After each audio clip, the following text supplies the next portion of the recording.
A noite chegou pesada como um teto de ferro. O engenho dormia com um olho aberto, escutando o ranger dos próprios ossos. O vento passava por cima da cana como se contasse fios de cabelo, e cada folha parecia trazer um sussurro que ninguém queria ouvir. Lá dentro, na casa grande, a luz de 2 lamparinas insistia em ficar de pé, tremendo diante de um retrato antigo. O retrato devolvia um olhar que o tempo não apagou. No alpendre, um cão sem nome uivou para o quintal. E o uivo não era de bicho. Parecia de gente que aprendeu a sofrer em silêncio. A senzala, entupida de calor, respirava devagar, como quem se prepara para atravessar uma lembrança perigosa. Havia uma promessa de chuva que não vinha. E havia um segredo, desses que só a terra escuta e não revela, esperando a hora certa. Nessa mesma noite, o coronel andou pela casa como quem atravessa um cemitério de pé. Cada passo pesava mais do que ele. Cada prancha do assoalho gemia como se pedisse desculpa. E se alguém escutasse de perto, teria ouvido um som que não combinava com botas. Um choro fino, distante, que vinha de onde não há portas. O coronel engoliu o som como quem engole um espinho. Sentou-se à mesa grande, encostou as mãos na madeira, buscou no álcool uma desculpa para não lembrar. Mas lembrar é coisa que o álcool aprende a não matar. A memória ficou de pé diante dele e não recuou. A noite também não. E foi nesse escuro definitivo que o engenho sentiu a primeira batida. Uma pancada seca, 2, 3, como se alguém de outra vida pedisse licença. O relógio da sala marcou 1 hora que não existe nos papéis. A chama da lamparina apagou sem vento. O cão calou. A cana do lado de fora parou de cantar. O coronel, sem saber que já era tarde demais, tentou pôr nome no silêncio, mas o silêncio não aceita batismo. Havia um menino que já não era menino. Havia um pai que já não era pai.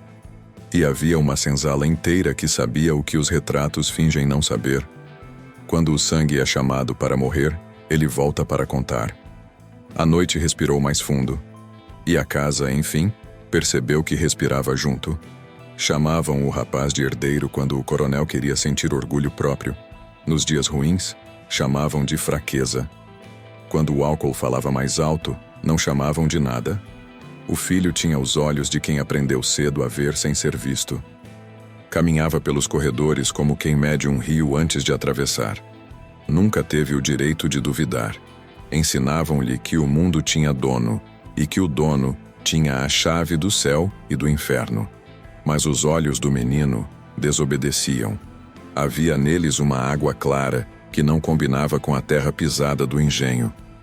Havia uma escuta também que os brancos desaprendem. Ele ouvia a cana falar, e a cana dizia coisas que não cabem nas contas do açúcar. Foi numa manhã antiga que ele descobriu a outra vida do engenho. Viu, por trás do curral, uma roda de mãos que se davam em segredo. Mãos cortadas, cicatrizadas, mas firmes, tecendo um canto baixo de quem chama luz pelo nome. O menino parou, e o canto o viu. A cozinheira fingiu não notar e deixou um pedaço de pão no batente. O feitor gritou por nada, só para que a ordem parecesse viva. O menino guardou o pão, guardou o canto, guardou o segredo. A partir desse dia, o engenho deixou de ser uma fazenda e virou um mapa. Cada tronco virou um sinal. Cada corrente, uma palavra. Cada lágrima, um mapa novo. E o herdeiro aprendeu a ler essa geografia com medo e fome. Na casa grande, porém, o coronel andava quebrando copos para manter o silêncio inteiro. Sabia que o filho tinha algo que não se compra. Uma espécie de misericórdia que não pede licença. Um amor que não pede perdão. E é perigoso para quem manda quando alguém ama quem não deve. Os olhos do coronel encostaram nessa suspeita muitas vezes, e todas as vezes retiraram a mão, como quem toca a brasa, até que um sussurro, desses que chegam pela mão do feitor, resolveu por ele. Disseram que o herdeiro frequentava a senzala, como quem frequenta a igreja. Disseram que o rapaz aprendia nomes que o coronel nunca queria aprender. Disseram que à noite, depois do jantar, a sombra do menino ficava maior que a do pai. Na Bahia de 1862, uma casa grande não suporta sombras maiores do que as suas paredes. O coronel convocou a noite, o álcool e o medo. E os três obedeceram. O recado não foi dado em voz alta. Dessas coisas, não se fala com a boca. O coronel escreveu tudo com o olho. Chamou o feitor principal, mediu a sala com meia dúzia de passos, pousou a mão direita sobre a coronha do revólver e manteve a esquerda vazia, como quem oferece uma esmola que não chega. O feitor entendeu a gramática. Não perguntou hora nem lugar. Só quis saber se era para ser visto. O coronel não mexeu a cabeça. O feitor saiu sabendo que invisibilidade também é farda. As ordens, quando nascem de medo, sempre parecem coragem. Ele escolheu a madrugada do domingo. Ninguém desconfia de pecado na hora da missa. A lua minguada sangrava um fio de prata sobre as pedras do pátio. 2 capatazes mais mudos que a noite acompanharam. A senzala dormia como quem finge. Olhos fechados para o corpo descansar, ouvidos abertos para a alma não ser pega de surpresa. No corredor que levava à alcova do herdeiro, a madeira sabia de cor o lugar onde rangia menos. O feitor passou por ali como quem pisa no próprio retrato. O herdeiro não acordou com o toque. Acordou com a falta dele. A falta de ar veio antes da mão. Quando abriu os olhos, a lâmina da lua estava dentro do quarto, mas o quarto já não era do mundo. A voz do feitor disse o nome dele como se cuspisse. O herdeiro não gritou. A infância tinha ensinado que gritar só acorda quem não pode ajudar. Houve luta, mas não daquelas que deixam marcas nos móveis. A resistência era a de quem tenta agarrar o próprio destino pelo punho. O feitor segurou com técnica de açougue.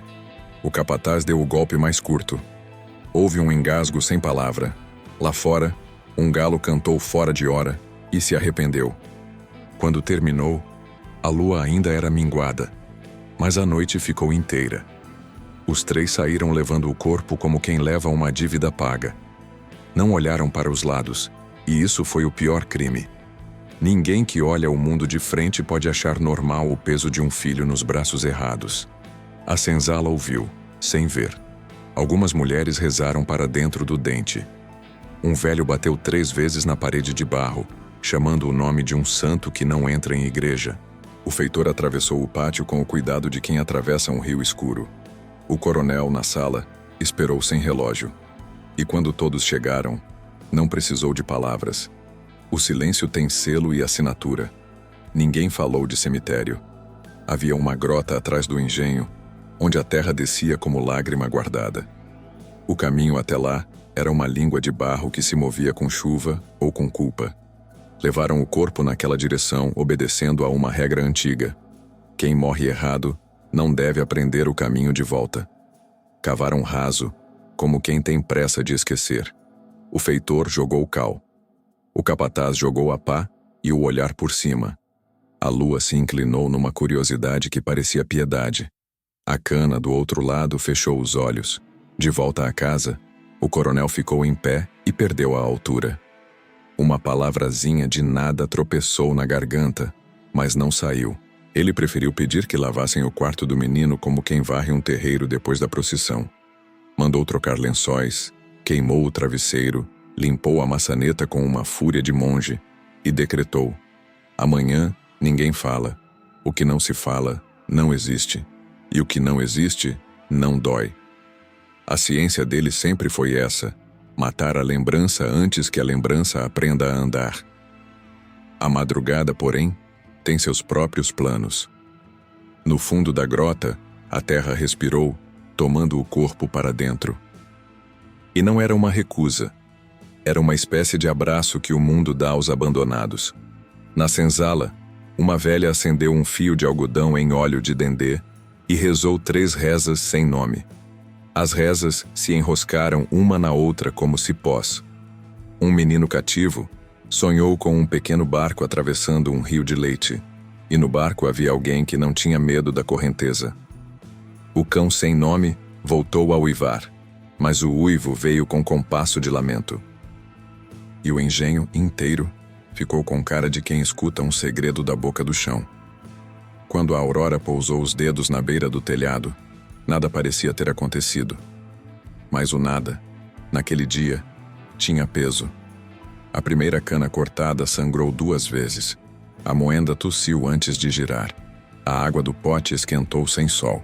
E o retrato antigo da sala grande se negou a aceitar a luz, como se o rosto pintado soubesse de uma noite que os olhos humanos não alcançam. O coronel sentou. O silêncio sentou ao lado dele e não se levantou mais. Foi na segunda noite. A primeira se faz de ignorante. Na segunda, o mundo já aprendeu o nome do que vem. O coronel estava só, com o copo treinado para não tremer. O alpendre guardava uma mosca perdida. A casa tinha portas demais para tanta coragem. E então aconteceu. Não veio como lamento longo, nem como soluço de mulher. Veio como um choro de recém-nascido, curto, limpo, cortando o ar sem pedir licença. O som veio da direção da senzala, mas não pertencia a ninguém vivo. O coronel levantou num salto que não combina com idade. Procurou explicação nas paredes, e as paredes ofereceram mofo. Procurou no chão, e o chão ofereceu poeira. Procurou dentro do peito, e o peito ofereceu nada. O choro veio de novo, agora com uma curva dentro, como quem chama pai por engano. O coronel tentou dizer pare, mas a palavra caiu no chão e se quebrou. Ele andou até a janela, e a noite deixou. O terreiro estava imóvel, como se um pintor tivesse esquecido o quadro aberto. O som não tinha corpo, e por isso tocava em todos. A senzala ouviu e fingiu que não. 2 mulheres se entreolharam. Um velho repetiu devagar um nome que não se conta. Um menino desenhou no pó a forma de um olho e passou o pé por cima para desmanchar. O coronel fechou a janela, abriu a janela, fechou, abriu. Descobriu que nenhuma janela serve quando o mundo quer entrar. Na terceira vez, o choro trouxe junto o som de correntes batendo de leve, não como castigo, mas como aviso. Era um som de ferro que mudou de intenção. E pela primeira vez, o coronel sentiu medo daquilo que mandou fazer. Não medo do feitor. Medo da própria ordem. Medo de que as coisas obedecidas demais esquecessem de voltar ao lugar. A noite seguiu, mas sem seguir. O cão deitou de barriga para o chão, escutando por baixo. A cana, lá no campo, inclinou-se como se quisesse consolar. E o coronel, sem saber a quem pedir, pediu silêncio ao silêncio. Terceira noite. O som voltou e a casa devolveu. Agora não era apenas o choro. Havia passos pequenos correndo pelo corredor, num compasso que a madeira conhecia da infância. Havia uma batida leve na porta da alcova. 3 toques, uma pausa, mais 2. O código que só pai e filho sabiam. O coronel, com o coração no olho, caminhou até a maçaneta e não a tocou. Do outro lado, o ar parecia gente. Atrás dele, as paredes respiraram. A lamparina alongou a chama, como quem quer ver melhor. E o relógio velho decidiu parar. Quando enfim a porta cedeu um palmo, não veio vento, não veio frio. Veio um cheiro familiar de sabão e couro novo. O cheiro da camisa preferida do rapaz no dia em que montou pela primeira vez um cavalo sem ajuda. Veio uma lembrança que não se escolhe. O menino rindo torto, porque aprendia a rir com os dentes. Veio aquele orgulho que o coronel jurou não sentir. E como vem tudo o que é verdadeiro, veio sem pedir permissão. O coronel fechou de novo a porta com força de quem empurra um rio. Mas rios atravessam. O som passou por dentro, sentou na cadeira, abriu a gaveta, arrastou um retrato. O retrato caiu de costas, e a casa se ajoelhou por dentro. Na senzala, o bocejo da noite virou oração. Ninguém disse nada, mas todos disseram. Uma mulher pegou um colar de contas azuis e encostou na testa. Um homem fechou os punhos e abriu como quem desata nó de cachorro. Alguém lembrou que morto de amor não dorme, que filho chamado a faca vira assombro de pai. E foi então que outro som apareceu, mais fundo. Não era choro de criança, era choro de muitos. Um coro tão baixo que dava para confundir com vento se o vento soubesse chorar. O coronel percebeu o que a casa já sabia. A senzala inteira chorava dentro de um só choro. E esse choro, no ouvido dele, tinha a altura do filho. A partir dessa noite, a casa ganhou uma língua que não obedecia ao dono. Copos soavam pela metade, portas fechavam devagar para não assustar a culpa. A escada aprendeu a contar passos e não errava. Nas madrugadas, o coronel deixou de ser senhor e virou escutador. E descobriu, com a nitidez que o álcool não oferece, que o poder não é um quarto, é um eco. Quem manda demais acaba morando num eco. Os dias fingiam normalidade, mas o campo não mente para quem sabe ouvir. Os cortadores de cana, ao erguer a foice, notavam que o peso vinha com atraso, como se a lâmina estivesse presa a um pensamento. O boi mais teimoso começou a se deitar no meio da lida, encarando o vazio com saudade de algo que nunca teve. O capataz mais bruto errou a ordem 2 vezes e praguejou baixo, como se temesse acordar alguém que já estava acordado. O engenho, ao girar, puxou um gemido novo, um som que não pertencia à madeira nem ao ferro. Parecia de garganta humana, mas sem carne. E quando o caldo correu, trouxe uma espuma pálida que a cozinheira jurou ter visto apenas no dia em que perdeu o próprio irmão para a febre. Espuma de quem volta. As conversas à noite encostavam nos cantos. Ninguém queria ser pego dizendo o que todo mundo sabia. O feitor, que tinha o hábito de afiar o silêncio com faca, mudou de caminho para não passar pela grota. Uma criança chorou sem dor até dormir encostada num tronco de jaqueira. Uma velha benzeu o chão 3 vezes, e o chão tremeu de leve como quem recebe carinho que não merece. E o coronel, que aprendeu a contar a própria coragem em taças, passou a contar em respirações. Quantas voltas de ar ele aguentava antes de o som voltar? O som voltava em todas. Era o choro, mas agora trazia um rumor de palmas pequenas batendo juntas, como mãos de menino brincando de assustar o pai. No fim daquela semana, a grota recebeu visita. Não foi ordem de ninguém. Foi vontade do mundo. Um pássaro preto pousou na beira e bicou a terra com delicadeza de mãe. A cana ao redor inclinou o corpo, fazendo um círculo. O vento, que nunca respeita a cerca, respeitou. E por um instante que durou o bastante, o coronel soube, sem ver e sem querer, que a terra não devolve aquilo que tomou por misericórdia. Devolve por justiça. E que justiça é coisa que não cabe na mão de um homem só. A madrugada seguinte veio com cheiro de ferro. Não havia chuva, mas o ar pesava como se o céu tivesse algo a esconder. O coronel acordou antes do galo e, pela primeira vez, teve medo da claridade. O rosto no espelho parecia outro, mais velho do que o tempo e mais pálido que a cal. Passou água no rosto, mas a água escureceu no instante em que o tocou. Deve ser o poço, murmurou. Mas o poço não mentia. O poço era o mesmo que o filho usava para lavar o rosto antes da missa. Quando saiu ao terreiro, os passos afundaram mais que o costume. A terra parecia respirar. A cana, imóvel, o observava. O engenho não girava ainda, mas o som das moendas vinha de longe, como se alguém as movesse dentro da memória. Do lado da senzala, um fio de fumaça subia em linha reta sem vento para explicar. O coronel quis chamar alguém, mas percebeu que estava só. E pela primeira vez, entendeu o que é estar cercado e sozinho ao mesmo tempo. Ao se aproximar do poço, ouviu. Primeiro, um soluço abafado, depois um murmúrio que parecia rezar. A voz vinha de dentro da água, chamando nomes que ele reconhecia e fingia esquecer. O da mãe, o do menino, o seu próprio. A cada nome, uma bolha subia, e cada bolha, ao estourar, deixava no ar um eco de infância. O som de uma risada antiga, o barulho de uma cela, o grito leve de alegria que ele nunca quis ouvir. O coronel recuou um passo e tropeçou no próprio medo.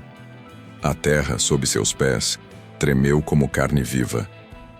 Naquele momento, um vento veio da direção da grota, frio, direto, como se soubesse o caminho do corpo. Trouxe consigo o cheiro da cal e da culpa. O coronel entendeu. A terra não queria esquecer. A terra queria devolver. Tentou correr, mas o chão o segurou. O barro grudou na bota, o poço borbulhou e do fundo subiu um som que não era de água.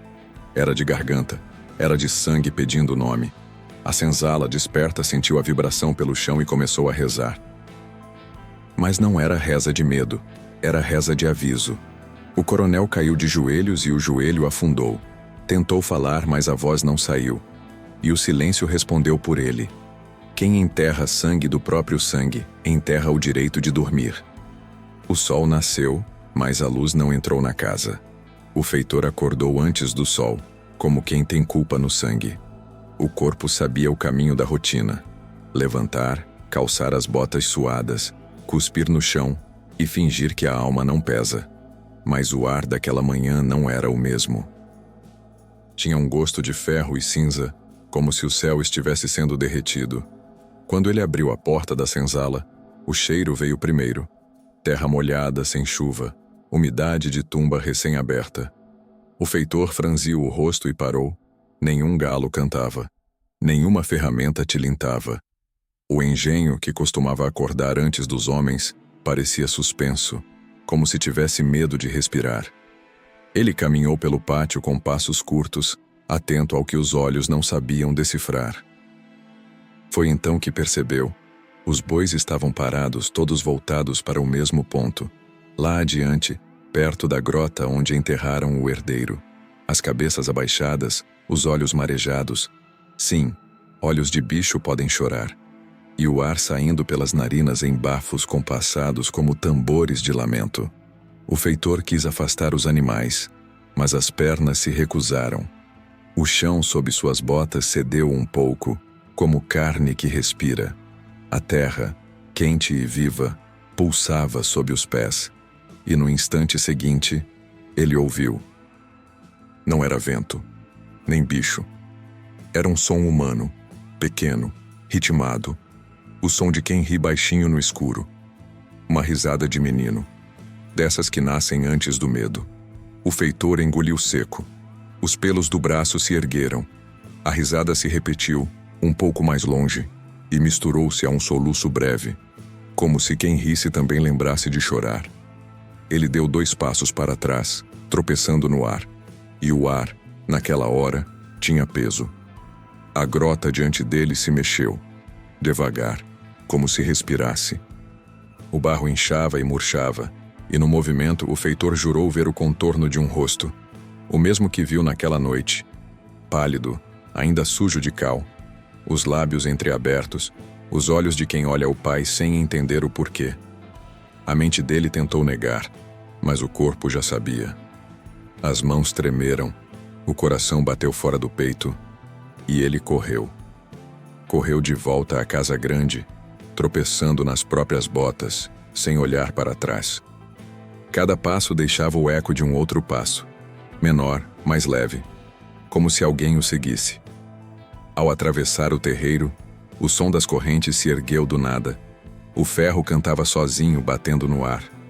Quando o feitor chegou à varanda, o coronel já o esperava. Não perguntava nada. Só olhava. A pele do homem parecia fria, o olhar perdido num lugar que o corpo não alcança. O feitor tentou falar, mas a língua não ajudava. O que saiu da boca foi um gemido. A terra, balbuciou. A terra está viva.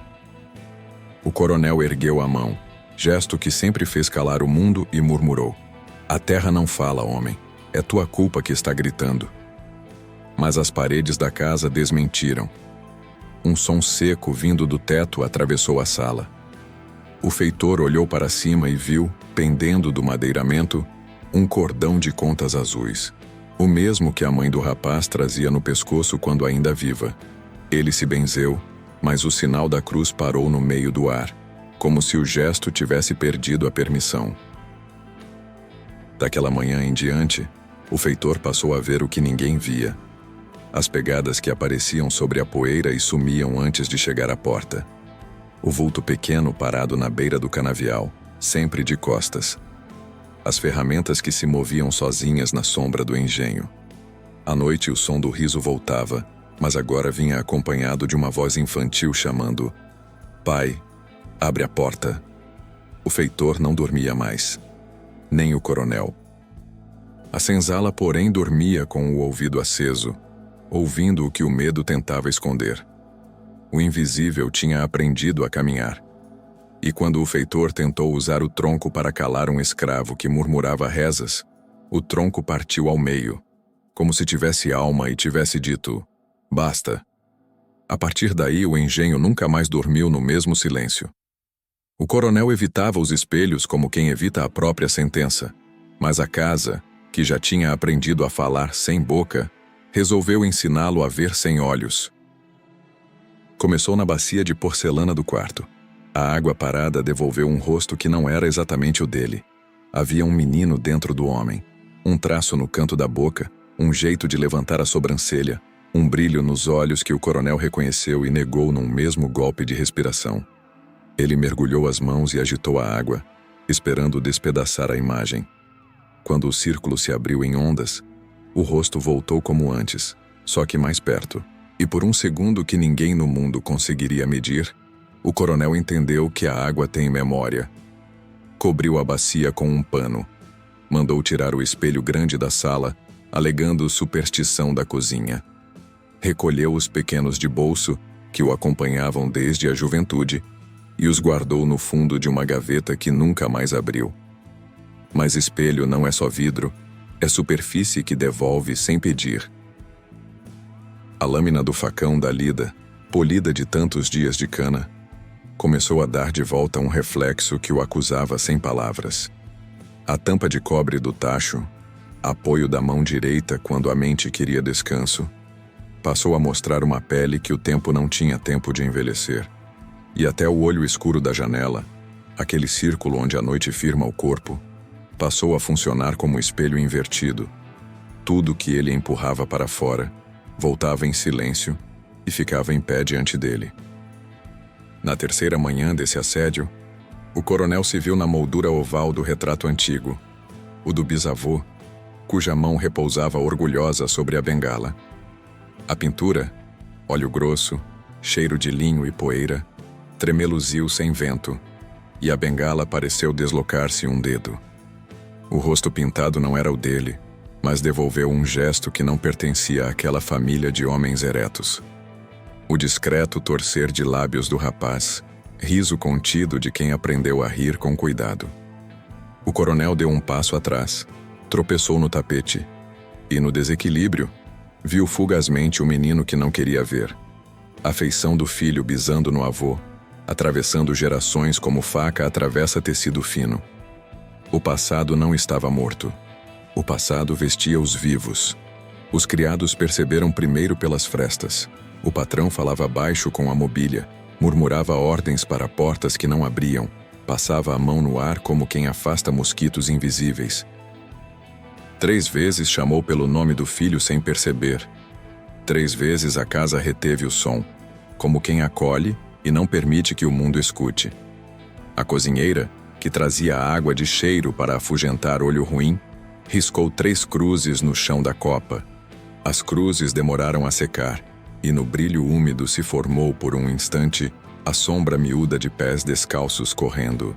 A moça da lamparina, quando acendeu o pavio, viu a chama dançar para trás, como se o fogo tivesse medo do próprio reflexo. O coronel, acuado pelo que o vidro sem vidro lhe devolvia, buscou refúgio no único espelho que ainda dominava, o da palavra dita com brutalidade. Mandou o feitor dobrar as horas de trabalho. Mandou arrancar o brilho das panelas, opacar o cobre, cobrir com barro as bocas de metal que pudessem refletir. Mandou quebrar o único espelho da senzala, um pedaço de lata que servia de vaidade e lembrança de rosto. A lata, partida em 4, continuou refletindo, agora em cruz. Cada fragmento lhe devolvia um quarto de si mesmo, e nenhum deles obedecia ao conjunto. A casa sorriu sem dentes. Naquela noite, a lamparina do quarto pendeu a chama para a esquerda sem vento, e deixou no teto um círculo amarelo como uma auréola caída. O coronel aproximou-se do armário antigo, madeira de lei, e a superfície encerada devolveu o contorno de dois, o homem e o menino, lado a lado, como num retrato de família que nunca foi tirado. O menino não olhava para ele, olhava para a porta. 3 batidas miúdas, o código da infância, ecoaram sem mão que as fizesse. O coronel encostou os dedos à madeira e sentiu que ela pulsava em busca, como se a porta tivesse saudade de ser aberta por amor, não por ordem. Então o castigo do espelho alcançou o que não tem borda. O olho do coronel, esse poço que sempre bebeu sem transbordar, derramou uma lágrima.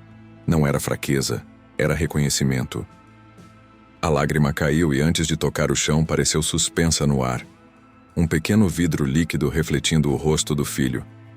Quando enfim tocou a tábua, espalhou-se como se a casa inteira bebesse.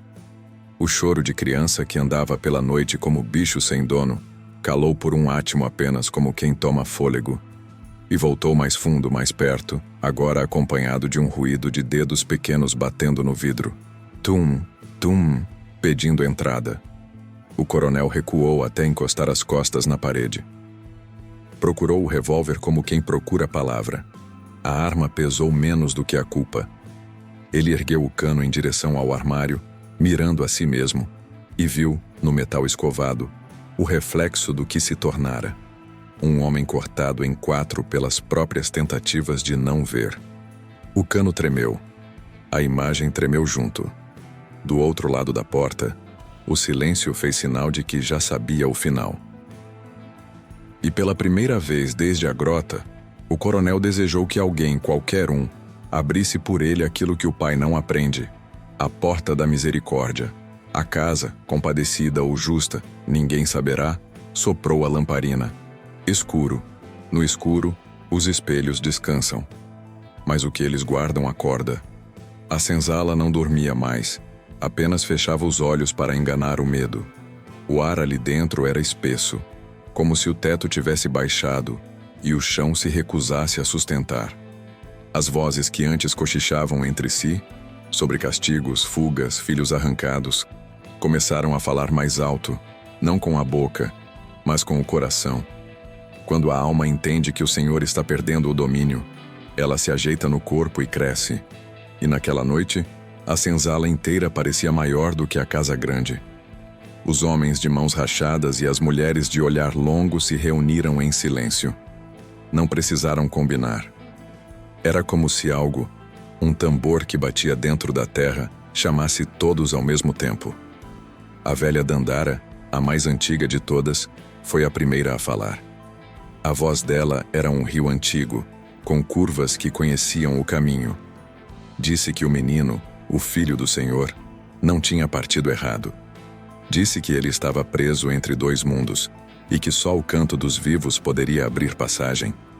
Ninguém perguntou de onde ela sabia. Quem carrega nas veias o sangue arrancado da África não precisa de provas. O saber é lembrança. Ela levantou a mão direita, marcada de queimadura, e começou a cantar. O canto era baixo, quase um murmúrio, e falava em língua que o Brasil fingiu esquecer.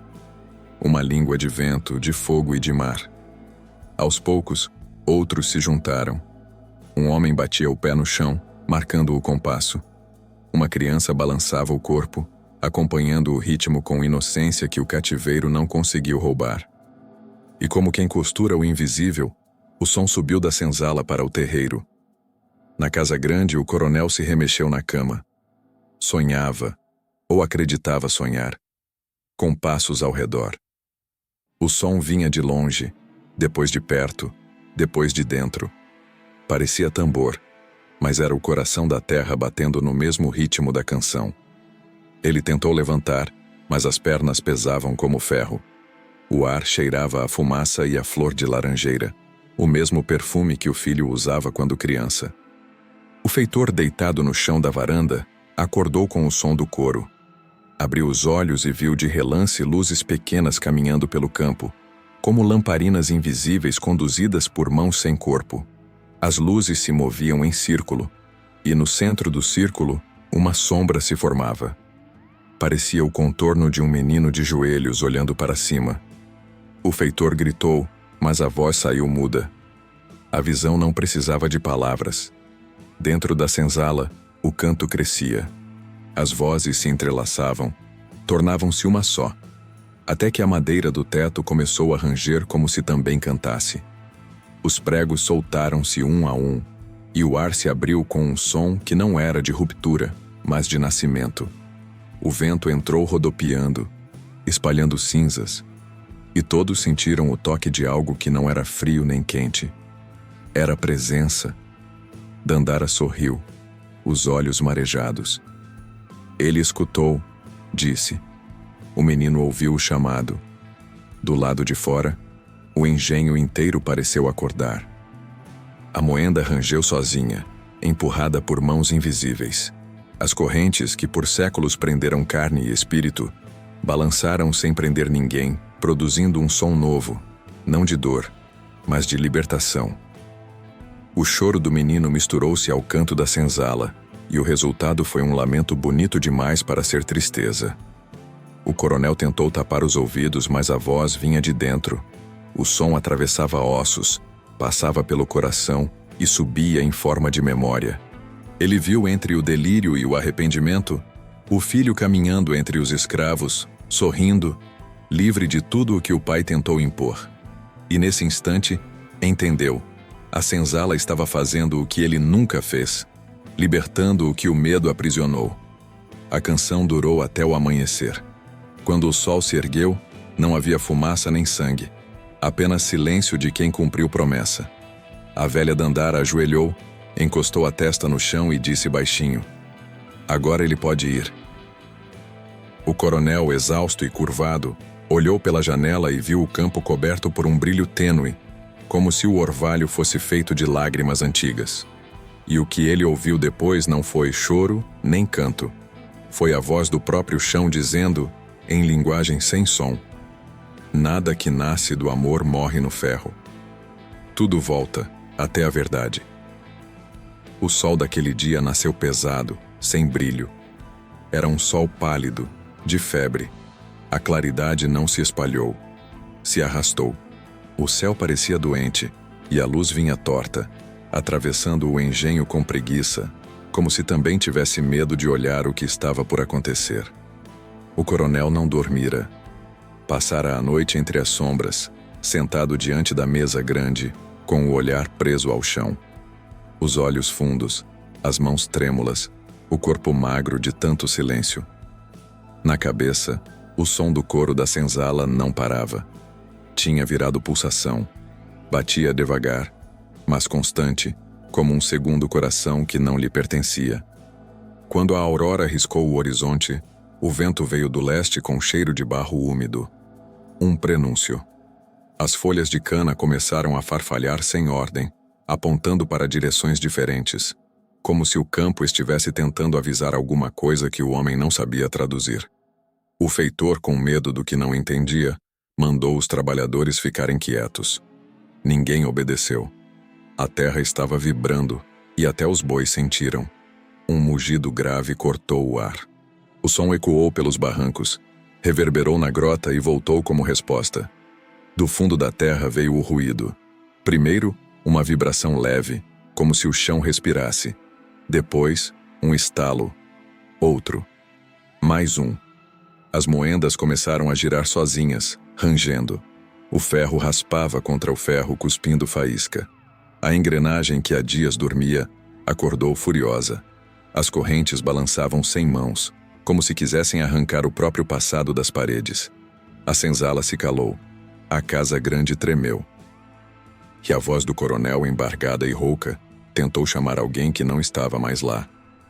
O feitor correu para o pátio. O chão de barro se movia como se respirasse. Ele tentou firmar o pé, mas a terra cedeu. Um sulco se abriu, lento, doloroso, e do buraco subiu um sopro de ar quente, um hálito de séculos. O cheiro de cal e sangue misturados, e no meio desse hálito, um som, um riso de criança e o estalo de ossos sendo libertos. O feitor caiu de joelhos, tremendo, o rosto coberto de poeira. O vento puxava o cabelo, os olhos ardiam, e mesmo com o pavor ele soube. A terra estava cobrando. Na casa grande, o coronel tentou se levantar, mas o chão o prendeu. A madeira do assoalho se arqueava como se respirasse. Do retrato da parede escorreu uma gota escura. Primeiro uma, depois outra, depois várias, como lágrimas pintadas ganhando vida. O rosto do bisavô parecia dissolver-se.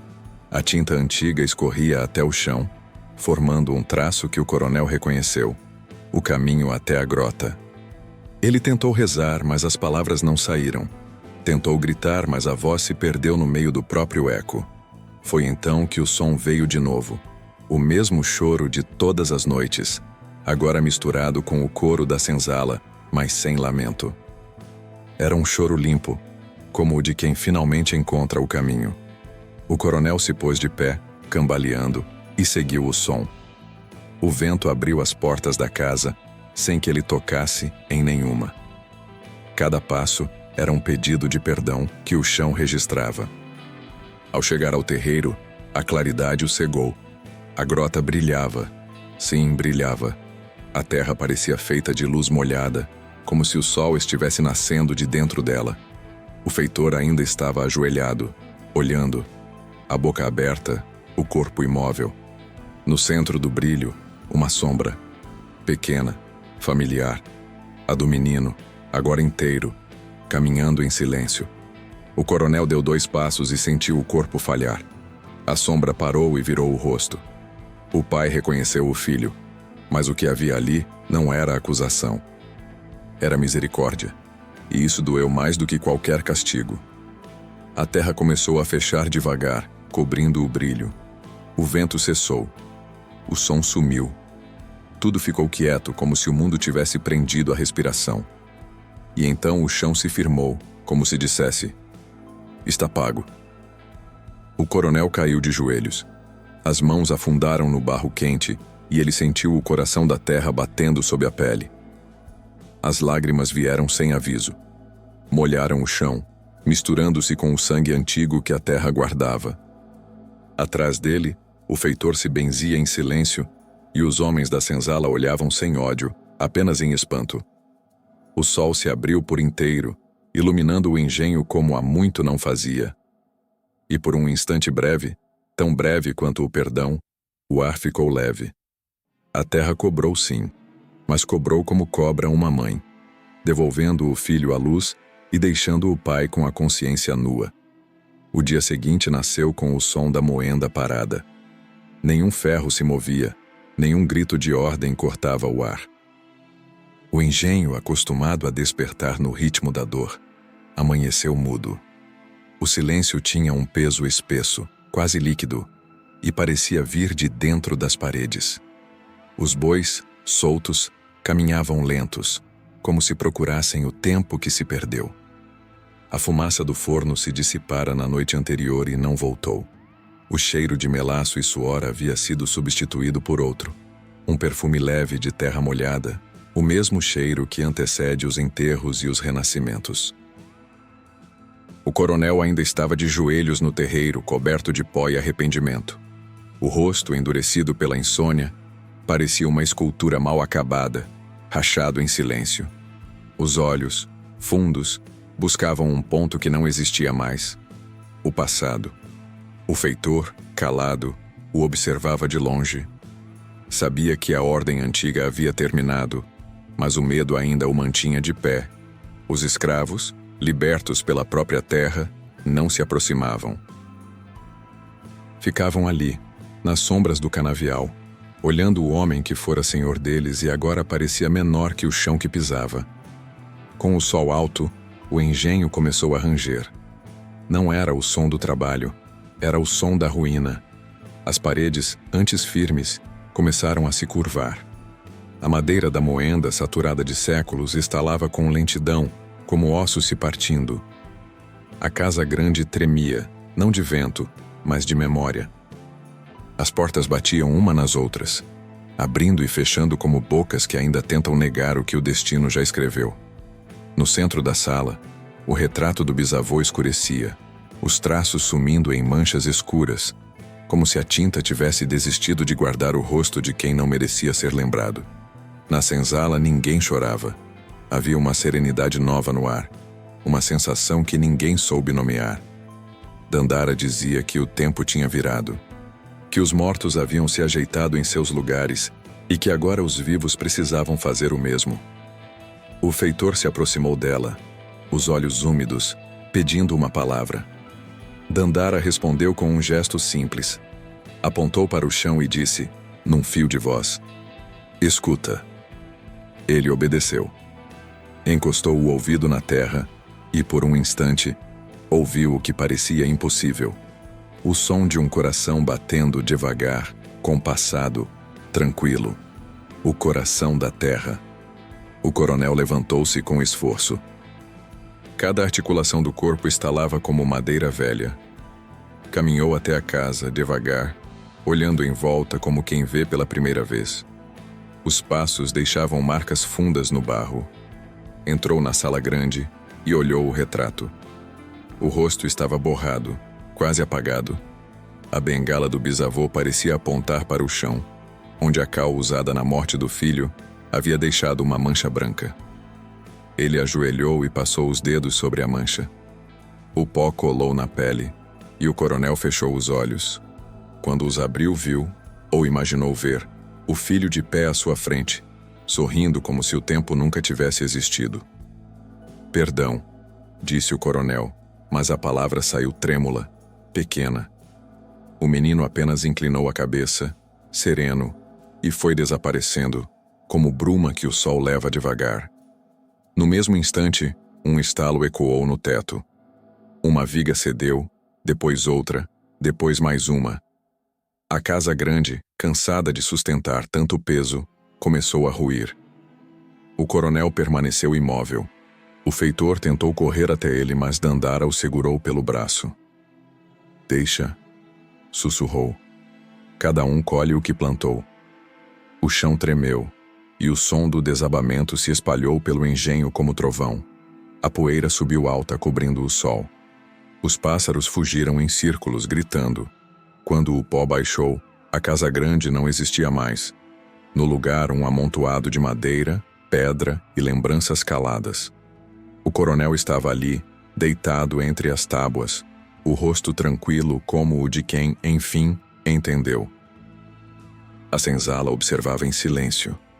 O vento soprou leve, carregando o cheiro de cana e sal. O feitor caiu de joelhos. Dandara ergueu os braços para o céu e murmurou: "A terra fez justiça. Agora o tempo pode seguir." O sol começou a se pôr, tingindo o engenho de vermelho. O sangue antigo, o sangue de gerações, parecia se despedir nas cores do entardecer. E pela primeira vez, desde que o ferro mordeu a pele da primeira corrente, o ar do lugar parecia respirável. O silêncio que ficou não era de medo, era de paz.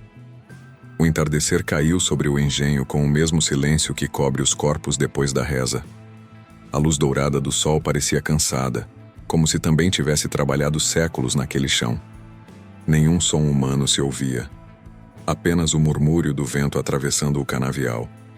Agora livre. Agora música. A senzala permanecia aberta, sem grades, sem cadeado, sem dono. E os corpos, acostumados ao confinamento, demoravam a acreditar que podiam ocupar o espaço todo. Dandara foi a primeira a sair. Caminhou até o meio do terreiro e olhou em volta. O ar tinha cheiro de renascimento. O feitor ainda estava ajoelhado, com as mãos sujas de pó e a alma suja de medo. O rosto parecia outro. O homem que obedeceu cegamente à violência agora não sabia o que fazer com as próprias mãos. Dandara o observou sem rancor. Aproximou-se e encostou a mão em seu ombro e disse: "A terra já perdoou, mas você precisa se lembrar." Ele não respondeu, apenas chorou. E o choro dele soou diferente, não como confissão, mas como reconhecimento. Chorava porque entendia que o mundo tinha mudado de dono e que o novo dono era invisível. No centro do terreiro, onde antes o coronel dera ordens e o chicote cantava, o chão se abriu um pouco, revelando uma fenda fina e escura. Dandara se aproximou, ajoelhou-se e colocou as mãos sobre o barro. O calor subiu pela pele dela como se o coração da terra pulsasse sob os dedos. Então, ela começou a entoar o mesmo canto da noite anterior, mas desta vez mais lento, mais fundo, mais doce. As vozes da senzala se juntaram à dela e a melodia se espalhou. O feitor, hesitante, acompanhou com um murmúrio rouco. Cada nota parecia curar algo invisível, fechar uma ferida antiga, dissolver uma sombra. A fenda do chão se iluminou. Uma luz branca, suave, como o brilho da lua misturado à respiração da manhã. No centro dessa luz, uma figura se delineou, pequena, serena, intocada pelo tempo. O menino. O filho. Ele olhou ao redor, reconhecendo a terra, o canto, as vozes. Sorria, mas não como quem volta, e sim como quem se despede com gratidão. Dandara sorriu de volta e baixou a cabeça. A luz cresceu e se dissolveu no ar, transformando-se em brisa. A cana balançou, os pássaros voltaram, e o dia começou a terminar. O engenho estava morto, mas o que nasceu do fim era maior do que ele. Era a memória. E memória, quando é viva, é uma forma de eternidade. Os homens e mulheres da senzala sabiam disso. Reuniram os poucos pertences, os santos de barro, os tambores, e deixaram o lugar. Ninguém olhou para trás. A terra, agora livre, os observava ir, grata por, enfim, poder descansar. Anos depois, o mato cresceu sobre as ruínas. A chuva lavou os restos de cal, o tempo apagou os nomes, mas não os ecos. Quem passa por ali nas madrugadas de agosto, jura ouvir o som de uma moenda distante e o riso breve de uma criança. Uns dizem que é assombração, outros que é a própria terra lembrando o que aconteceu para não permitir que aconteça de novo. O engenho, enterrado sob a memória, virou chão de flores. A cana cresceu de novo, mas sem correntes. E o vento, quando sopra, leva o mesmo recado para quem escuta. O poder passa, a dor passa, mas o eco da terra fica. E fica mesmo, porque o que é feito de verdade não morre. Apenas muda de forma, esperando o próximo que precise aprender a ouvir.